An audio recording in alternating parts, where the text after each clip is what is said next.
Welcome to Dee's Tarot by Spirit. Today, I wanted to look at a reading that is primarily about love. So, we've divided the reading up into past, present, and future, and then I've clarified one card. So, I wanted to begin in the past, where we have the Lover's card.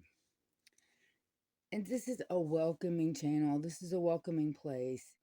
People have sorrow, people have trouble, people mourn things. There's just all sorts of problems and suffering in the world, like the Buddha found, just suffering everywhere.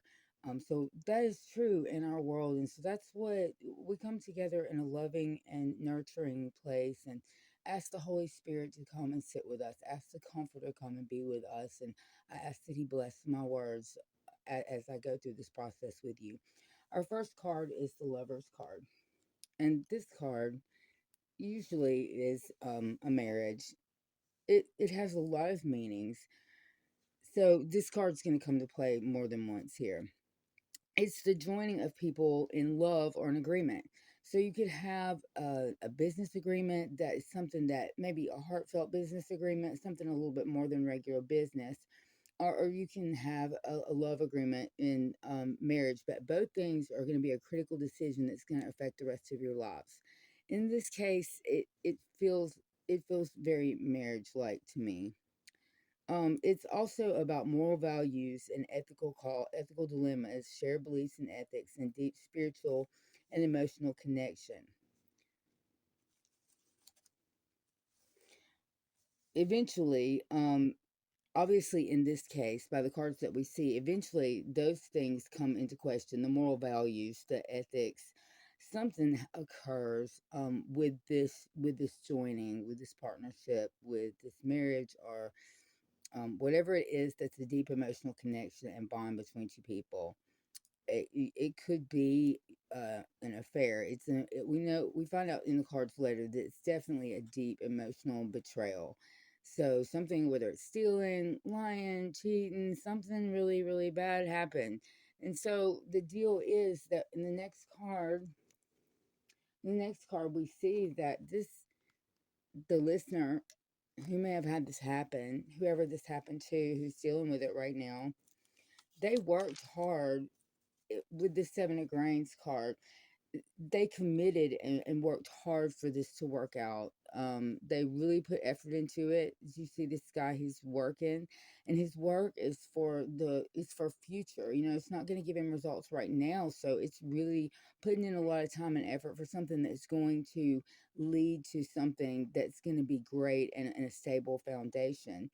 But if you know this parable, you know that I wrote it down here that the two of the three conditions did not yield a fruit or a crop. And when I thought about that, it's very interesting when you think about that in terms of marriage. So, possibly maybe two-thirds of the time it doesn't yield a good crop. It's kind of a neat question to consider. But when it's put on rocky soil, it withers in the heat because there's no root. And then the other case is that it's put in thorns, and the thorns choke the plant and starve it. So if you kind of think about those as metaphors for our relationships, something something happened to this one, where it did not fall on good soil. So in that way, take away the responsibility and the blame out of it, because sometimes seeds do not fall on good soil, and that is not in the parable. It's not really the fault of the sower. The sower's just continuing to do his thing. He's just sowing, right? So nobody's, he's not in trouble because he sowed in the wrong place. um some of them don't come up, and this person put the energy and the resources and the love into this marriage or into this business, for the future.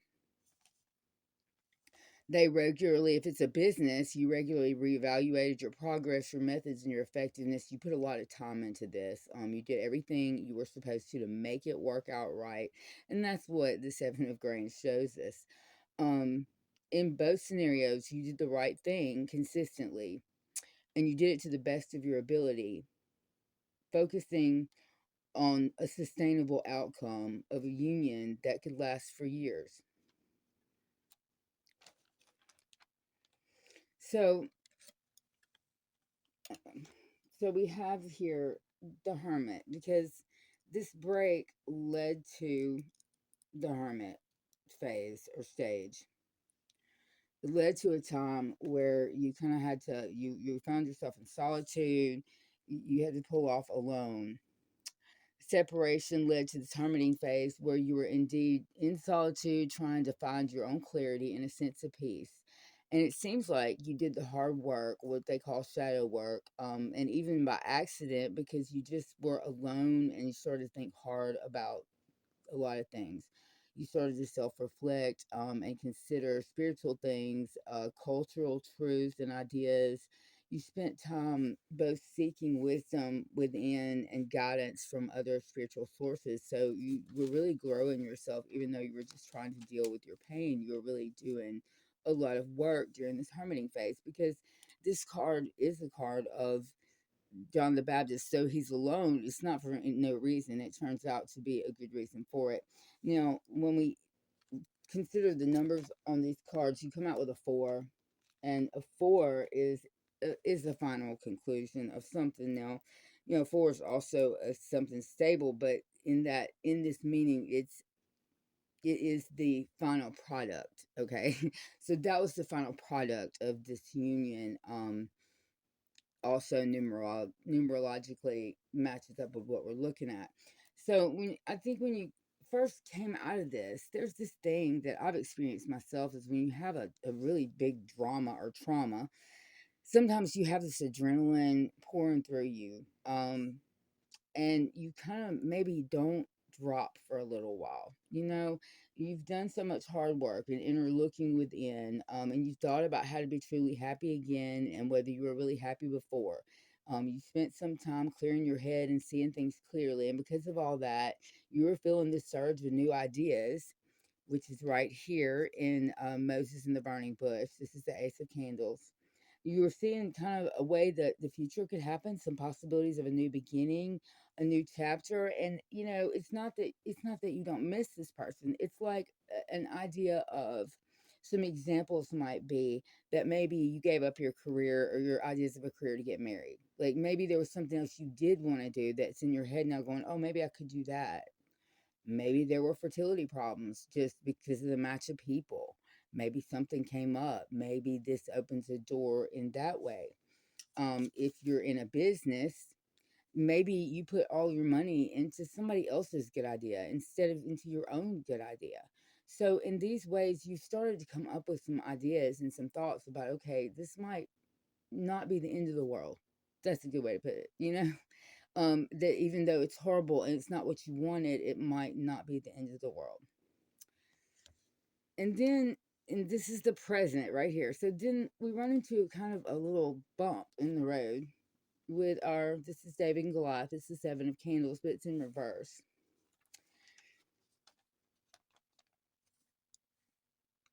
You get to the point where you can see a light at the end of the tunnel, right? But then at this point, you started to kind of consider how big starting over is going to be, and the challenges, and you just kind of at some point just sat down in the tunnel and just sat down. You're like, I can't believe all this ahead of me.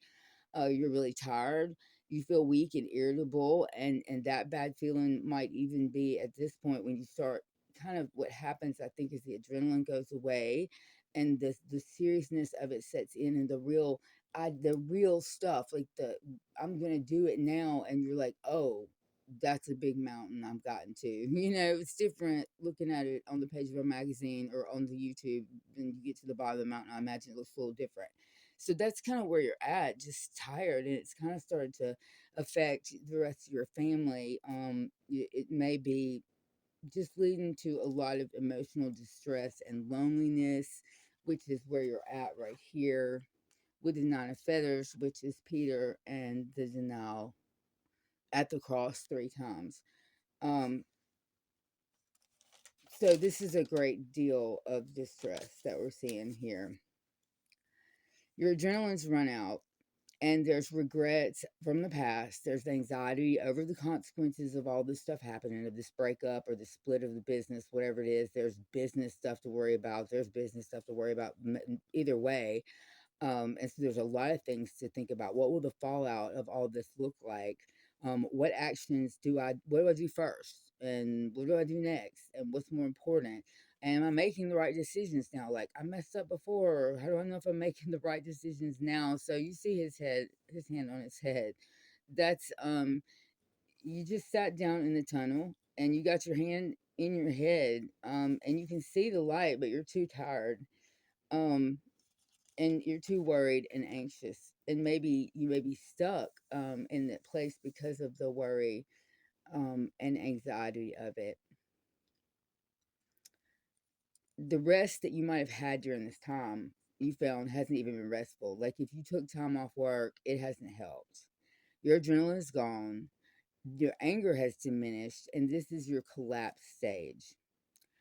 And so these three cards together, the cards of the president, this one ends in a number 8, which is encouragement to use your power to overcome obstacles to manifest goodness into the world. So it was like a little number message from spirit saying that you can manifest good into the world. Just a little pick me up there. The next card is the world.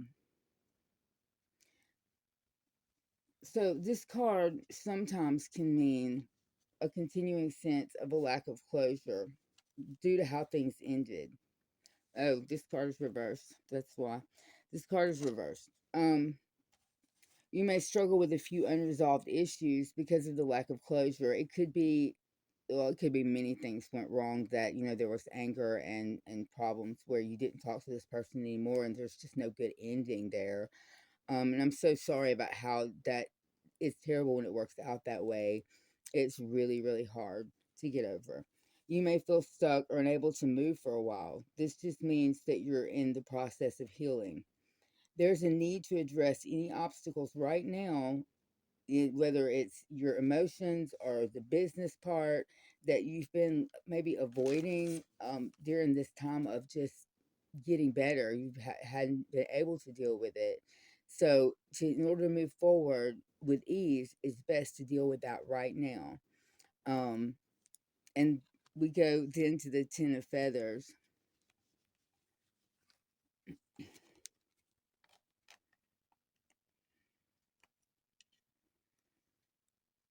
So here you do have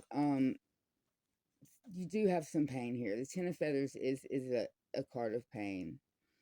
Um, so this is Samson. He's having his hair cut off. So he's being betrayed by the woman that he loves, which is a terrible thing. So it does mean that in the future you will still be facing some realizations of a definitive end of this whole thing. It will be clear if you have had any latent hopes of a miraculous turnaround.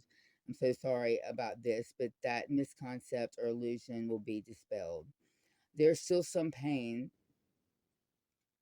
when you see the Ten of Feathers, as you've experienced a profound personal betrayal. With this card, it is likely that cheating, lying, or stealing was involved. And it's also likely that just like Samson did, you may have given your power away to another person. And to me what that means is that you gave away God's will for you to another person when you give them your power. So that's another part of the meaning of this card for you in this specific situation. In the near future, and see, I clarified this with it was the Six of Feathers. It's also reversed though. In this card, I felt like one thing that I felt just intuitively is that at this point, when you're healing from this kind of situation, it's best to keep only a small few people around you that you really trust, a very, very small, tight group of a couple of people. And those are the only people you talk to. You don't run around talking to everybody at the church. You don't go to the store telling everybody bad things about this person.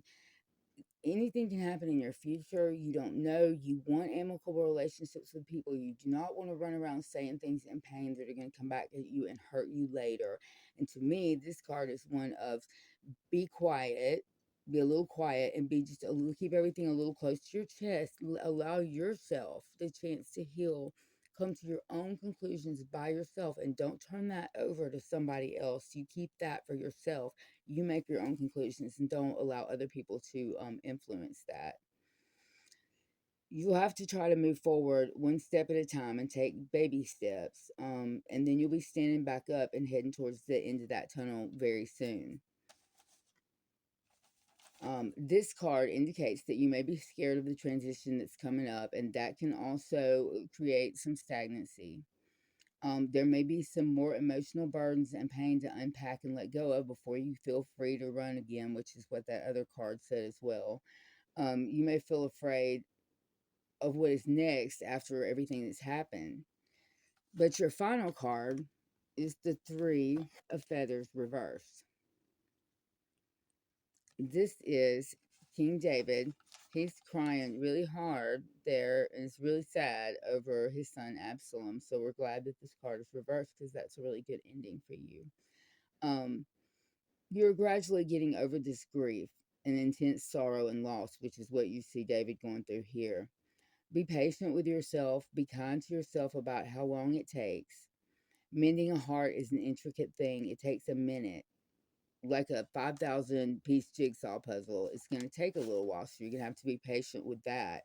Very soon, you'll find yourself reconnecting with friends and groups of people, civic, spiritual, or otherwise, that you haven't seen for a while, maybe in the last few years. In these interactions, some moments of peace will begin to emerge, and those little bits of peace will expand and expand over all of your life. Eventually, this card reversed means you will forgive the person that's caused you this pain. And that may seem very unbelievable, but believe me, it does happen. And it should happen. You'll get there. It's just a process that takes a while. You will also forgive yourself for for trusting this person, for choosing this person, and for a million other little things. Forgiving you is either more important or as important as forgiving this other person. God loves you today, tomorrow, and forever. So number seven is our number for our future, and seven is the number of completion, which means that you're almost to the end of this test. At the end of it, um, then you'll be done. This is a divine number, spiritual awakening, which you've been gaining through this. You've gained inner wisdom. You're being guided by God. You're being guided by the Spirit. You'll have positive energy and good luck, sacred knowledge. You'll know things that are beyond the surface level and have personal growth because of that study and because of that seeking, basically, that you've done. So this is it's a very good ending to a reading, to have that available for you. So I pulled also some Bible cards because I like to do that for myself. And I got two Psalms, Psalm 86:7. In the day of my trouble, I will call upon thee, for thou wilt answer me. So he says, please call upon him because he's going to answer. Sometimes other people, they don't answer, but God answers. And thank goodness for that when, other people ignore your calls or whatever happens to you. Be still and know that I'm God, Psalm 46:10. Sometimes we do need to sit quietly and just hear what he has to tell us, and maybe he'll whisper something to you that you need to know, you need to think about, something you need to remember, something that will be the next piece that will take you forward into the next place you're going to go. And this is Matthew 7:7. Ask and it shall be given you, seek and you shall find, knock and it shall be opened unto you. 7:7, and our future reading is 7. So you have a double confirmation there on it. I remember this little song. Ask and it shall be given unto you. Seek and ye shall find. Knock and the door shall be opened unto you. Alleluia, alleluia. Thank you for putting up with that.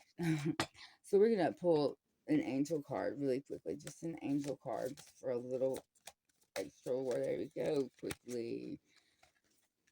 Partnership. Allow healthful, supportive partnerships into your personal life and career. and both parties will benefit as a result. You're receiving help from heaven and from a person who brings needed skills and resources. So that is really good news from our angel card, that indeed there are some that you do need to reach out to. There are new connections that you need to make and some healthy partnerships that you will find once you kind of get over the hump here. It will come. It takes a little while, and be patient with yourself while you get there. Much love to you. Much thanks for watching and being patient with the beginning of this channel. I love doing this so much. Thank you guys so much for watching. Like and subscribe. Bye bye.